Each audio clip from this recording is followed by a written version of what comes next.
Hi అండి. 'రావణ్ చెరలో Sita' part 24. వెనుక చాలా కష్టంగా నడుస్తూ ఉంటుంది సీత.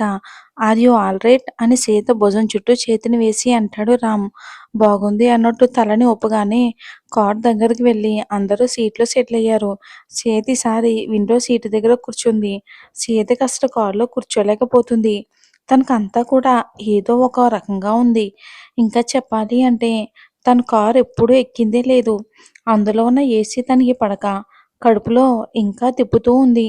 ఇంతకు ముందు కూడా ఎక్కింది అంటారు కదా! ఎక్కింది. కానీ ఏం తినకుండా ఎక్కింది కాబట్టి అది గుర్తుపెట్టుకోండి. ఇప్పుడు తనకి వద్దు అన్నా కూడా బలవంతంగా కుక్కీ కుక్కీ మరీ కడుపు ఫుల్‌గా తినిపిచ్చాడు రామ్. పాపం ఇంకేముంది వామిటింగ్ ఫీలింగ్ వస్తున్నట్టు అయిపోయింది పాపకి. సీత అలా ఇబ్బందిగా ఫీల్ అవుతూ ఉంటే, "సీత ఏమయింది? అంతా ఓకే కదా" అని తన వెన్ను నిమురుతూ అంటాడు రామ్. లేదండి, నాకు కడుపులో ఎలానో ఉంది.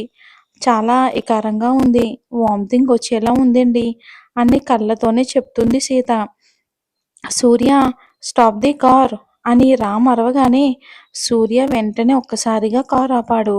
రామ్ ఫాస్ట్‌గా కార్ డోర్ ఓపెన్ చేసి సీతతో పాటు తను కూడా కిందకి దిగాడు. సీతకెందుకో కడుపులో మెలేస్తూ ఉంటే ఇంక తన వల్ల అస్సలవ్వక తిన్నది మొత్తం కూడా ఒక్కసారిగా వామిటింగ్ చేసుకుంది. సీత పక్కనే నిలబడి రామ్ తన చెవులు మూసి సీతని జాగ్రత్తగా పొదివి పట్టుకున్నాడు. జాగ్రత్తగా తనకి ఫేస్ వాష్ చేసి వాటర్ కూడా తాపించాడు రామ్. "అక్కా! ఏమైందక్కా" అని మీనా కంగారుగా సీత దగ్గరకొచ్చేలోగే తనకి కండ్లు మొత్తం చీకటిగా అయిపోయి అలానే ఒక్కసారిగా రామ్ గుండెల మీద పడిపోయింది సీత. రామ్ కంగారుగా సీతని ఒక్కసారిగా తన చేతుల్లోకి ఎత్తుకుని కారు సీట్లో కూర్చుని "సీత, సీత" అని తనని పిలుస్తూనే ఉన్నాడు రామ్. కానీ సీతకి ఉలుగు లేదు, పలుకు లేదు. "అక్కా! అక్కా! ఏమైందక్కా" అని సీతని కదుపుతూ అంటుంది మీనా. "బావా, చెల్లెంకి ఏమైందిరా? హాస్పిటల్‌కి వెళ్దామా" అని సూర్య, ఆర్యన్ కంగారుగా అంటారు. "సూర్య, హాస్పిటల్‌కి పోనివ్వు" అని సీతని అలానే తన ఒడిలో కూర్చోబెట్టుకుని కూర్చున్నాడు రామ్ భయంతో. "సూర్య, ఫాస్ట్‌గా పోనివ్వు" అని బేస్ వాయిస్‌లో అంటాడు రామ్. "ఆ! ఆ! వెళ్తున్నాం బావా, వెళ్తున్నాం.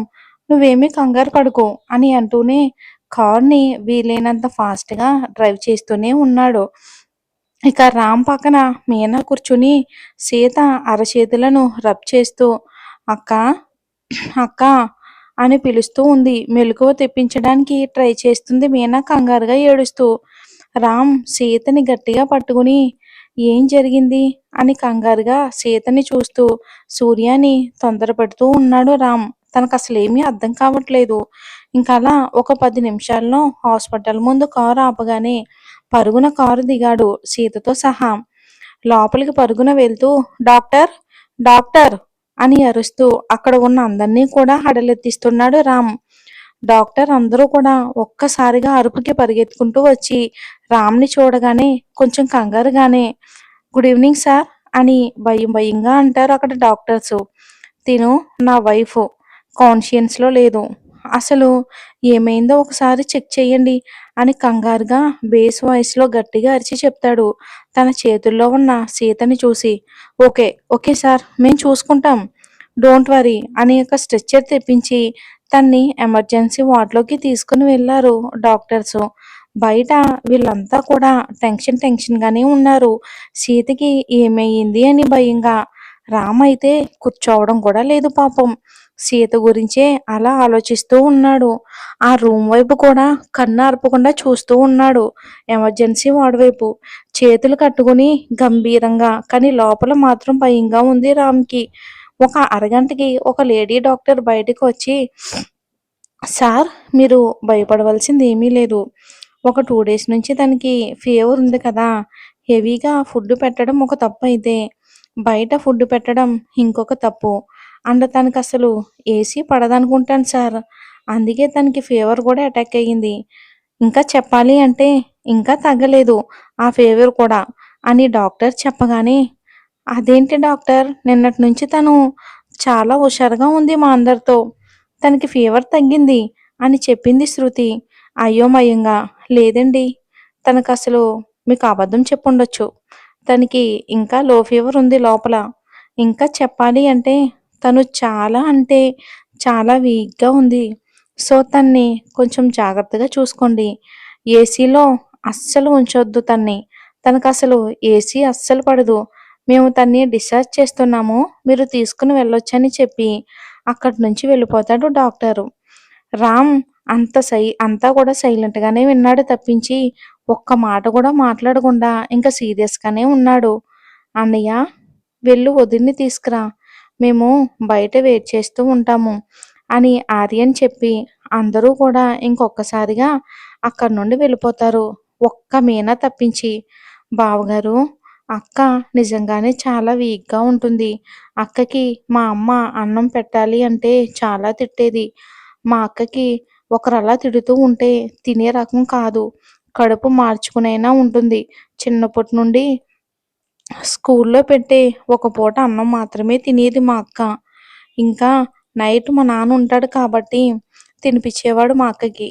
కానీ మా నాన్న లేనప్పుడు మా అక్కకి మా అమ్మ అసలు అన్నం పెట్టేదే కాదు. అలా అక్క కడుపు మార్చుకుని ఉండటం తనకి చిన్నప్పటి నుంచి బాగా అలవాటైపోయింది బావగారు. అలా చిన్నప్పటి నుంచి ఇప్పటి వరకు కూడా రోజుకు ఒక పూట అన్నం దొరకడమే మహాభాగ్యం మా అక్కకి. అందుకే తను చాలా వీక్ బావగారు అని చెప్పుకుంటూ వచ్చింది మీనా. అదంతా విన్న రామ్‌కి పిడికిలి బిగుసుకుంది. కానీ ఏమీ మాట్లాడకుండా సైలెంట్‌గా సీత ఉన్న రూమ్‌కి వెళ్ళి సీతని తన చేతుల్లోకి ఎత్తుకుని బయటకు తీసుకువచ్చాడు సైలెంట్‌గా. వెనకే మీనా కూడా.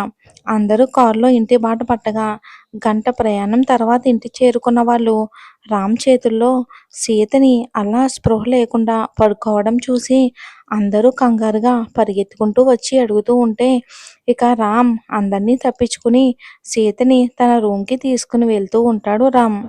రామా! అని ఒక్కసారిగా వినిపిస్తుంది మహాలక్ష్మి గారి వాయిసు. వెనక్కి తిరిగి చూడగానే అంటే రామా! అమ్మాయిని ఇంతకు ముందు ఉన్న రూమ్‌లోనే పడుకోబెట్టు. నీ దగ్గరొద్దు కన్నా అని మొహమాటంగానే చెప్తారు ఆవిడ చెప్పి చెప్పలేక. ఇంకొక క్షణం రామ్ ఆవిడ్ని చూసి ఇంతకు ముందు ఉన్న రూమ్‌లోనే సీతని పడుకోబెట్టి మీనాకి జాగ్రత్తగా చూసుకో అని చెప్పి కోపంగా తన రూమ్‌కి వెళ్ళిపోతాడు రామ్. మరి ఎందుకు ఆ కోపం? ఎవరి మీద కోపం అంటారు చెప్పమా? ఇంక చూద్దాం. మరి ఎవరి మీదో? అందరూ ఒక్కసారిగా ఊపిరి తీసుకుని అసలు ఏమయ్యింది? ఆ కోతి బ్యాచ్ మీద ప్రశ్నల వర్షం కురిపిస్తున్నారు ఇంట్లో అందరూ. జరిగింది మొత్తం వాళ్ళందరికీ చెప్పగా ఈ పిల్లకి బొత్తిగా అసలు భయం లేకుండానే పోతుంది. ఫీవర్ అంతగా పెట్టుకుని అసలు నార్మల్‌గా ఎలా తిరుగుతుంది? అసలు ఈ పిల్లని ఏమనాలి? అని అందరూ అనుకుని ఎవరికి వాళ్ళే వెళ్ళిపోయారు. మహాలక్ష్మి గారు అండ్ మీనా అయితే సీతకి తోడుగా ఉన్నారు. ఇంకా నెక్స్ట్ డే మార్నింగ్ కిటికీలో నుంచి చల్లటి గాలి వీస్తూ ఉంటే మెలకువ వచ్చింది సీతకి. తనకి రెండు వైపులా మహాలక్ష్మి గారు ఒకవైపు, మీనా ఒకవైపు ఉండడం చూసింది. అంటే వాళ్ళిద్దరూ చెరోవైపు పడుకున్నారులెండి. వాళ్ళని చూసి నైటు వామిటింగ్ చేసుకుంది గుర్తుకు వచ్చింది సీతకు. అంతే. అంతకు మించి ఏమీ గుర్తులేదు. తల అంతా భారంగా ఉంది. కడుపులో ఒక విధంగా ఉంది. ఇంక తను ఇంకేమీ చేయలేక ఫ్రెషప్ అయితే బెటరేమో అనుకుని మెల్లిగా వాళ్ళని డిస్టర్బ్ అవ్వకుండా లేచి తన బట్టలు తీసుకుని వాష్‌రూమ్‌కి వెళ్ళిపోయింది సీత. ఇంకలా వెచ్చని నీరు తన ఒంటి మీద పడుతూ ఉంటే తనకి హాయిగా అనిపించింది. తలారా స్నానం చేసి డ్రెస్సింగ్ రూమ్‌లోకి వెళ్ళి చీరని కట్టుకుని వచ్చింది. నుదుటిన స్టిక్కర్ పెట్టి, కుంకుమ పెట్టుకుని, పాపిట్లో నిండుగా కుంకుమ కూడా పెట్టుకుని, కళ్ళకు కాటుక పెట్టుకుని, తనకు టవల్ అలానే ఉంచి తలకు బయటికి వెళ్ళింది. అప్పటికే పనివాళ్ళంతా కూడా వర్క్‌లో పడిపోయారు. సీత నేరుగా దేవుడి గదిలోకి వెళ్ళి, అక్కడంతా గూడా చక్కగా నీట్‌గా క్లీన్ చేసింది. తడిబట్ట వేసింది.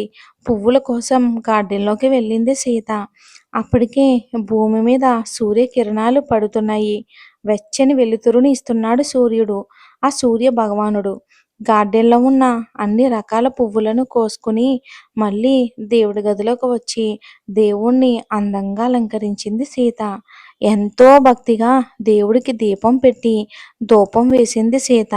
అప్పటికే అందరూ వర్క్స్‌కి వెళ్ళవలసొచ్చిన పెద్దవాళ్ళు అంతా కూడా కిందకి వచ్చి హాల్లోనే సెటిల్ అయ్యారు. ఇంక సీత దేవుడికి మనస్ఫూర్తిగా దండం పెట్టుకుని, హారతి పళ్ళెంతో వెనక్కి తిరగ్గా, ఆ దేవుడు గది పక్కకు ఇంట్లో అందరూ కూడా రాజారాం, రఘురాం, మహాలక్ష్మి, సుప్రజ, రాజేశ్వరి, ఇంకా ఆవిడ భర్త అందరూ కూడా అక్కడ నిలబడి ఉన్నారు. అందరూ చిరునవ్వుతో హారతి తీసుకుని, హారతి పళ్ళెం అక్కడ పెట్టేసింది. వెనక్కి తిరిగి బయటికి రాగానే, "ఎందుకే నీకవన్నీని? ఇప్పుడసల ఆరోగ్యం బాగోలేదానివి. ఇంత పొద్దుటే నీకు లేవవలసిన అవసరం ఏంటే?" అని సుప్రజ గారు సీతని తిడుతూ ఉంటే, ఆవిడకు చిరునవ్వే సమాధానం ఇచ్చింది సీత ఏమీ మాట్లాడకుండా. "నీకు నేను కాదే, నీ మొగుడే కరెక్టు. వాడైతేనే నువ్వు మాట వింటావు. నిన్నైతే వాడు ఎంత కోపం మీద రూమ్‌లోకి వెళ్ళాడో. ఇప్పుడైతే మాకు భయంగా ఉంది" అని మహాలక్ష్మి గారు అంటారు. సీతకి ఒక్కసారిగా కంగారు పుట్టుకొచ్చింది. "వెళ్ళవే వెళ్ళు. నీ మొగుడు ఇప్పుడు జిమ్ చేస్తూ ఉంటాడు. ఆయన గారికి ఇప్పుడు ప్రోటీన్ షేక్ ఇవ్వాలి కదా! వెళ్ళు వెళ్ళు. వెళ్ళు పోమ్మా వెళ్ళు. లేదంటే ఇక్కడ ఏ సామాన్లు పగులుతాయో" అని సీరియస్‌గా చెప్పి వెళ్ళిపోయారు మహాలక్ష్మి గారు. ఇంకా సీత ఇంకా కంగారు పుట్టుకు వస్తుంటే ప్రోటీన్ షేక్ చేసి గ్లాసులో పోసి నెమ్మదిగా అడుగులో అడుగు వేసుకుంటూ రాము ఉన్న గది వైపు వెళ్తుంది సీత. మరి ఏం జరుగుతుందో చూడాలి వచ్చే ఎపిసోడ్‌లో రాము ఏమంటాడో ఏంటో?